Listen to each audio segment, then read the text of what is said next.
Because life's recipe is never just one ingredient, bowl and basket at ShopRite. Well, temperatures out the door are a little bit better now than where they were, say, 4 or 5 hours ago, as we are climbing into the lower 40s, but that is where we stay. We put up like a wall. We're blocked from getting any warmer than that. Winds will be picking up a little bit through the course of the day, but we generally stay between 10 and 15 miles an hour. Perhaps by tomorrow, seeing some gusts approach 20 miles an hour, but certainly nothing major. We are talking about a storm system that could be quite impactful for this weekend. The good news is it's a relatively quick mover. It gets here late in the day on Saturday, and then it wraps up on Sunday, so it's not going to be, a very prolonged thing, but there will be rain. There will likely be some snow in South Jersey. It depends on your location, of course.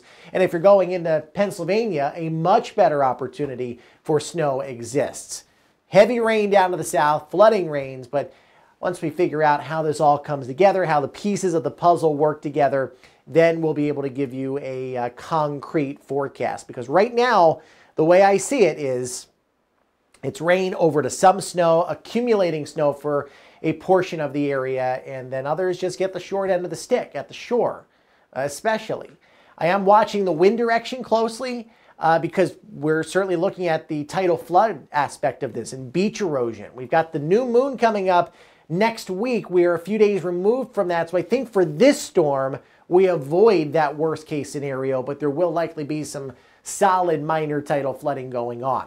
So Saturday early morning we are dry, but we'll be watching the storm collect itself down to the south over Kentucky and Tennessee and the Carolinas, and eventually even by the dinner hour possibly, if this thing speeds up as the forecast model suggests, could be looking at some rain and snow in our backyard, with it transitioning over to snow at some point very early Sunday morning. So we'll watch, wait, and see. And as more information becomes available, of course, I will relay that to you. Temperatures fall down into the 30s for tonight. Even some upper 20s possible. West winds at about 5 to 10. For your Wednesday, 46, partly cloudy skies. Nice overall. This takes us to our 7-day forecast. Well, beyond the 7-day forecast, I should say. We warm up, but then we see things reload for a shot of Arctic chill coming our way. 30s for a few days. There's our storm threat on Sunday. Next week, we warm into the 50s, but then the cooler weather comes right back on in. Have a great afternoon, everybody. We'll talk later.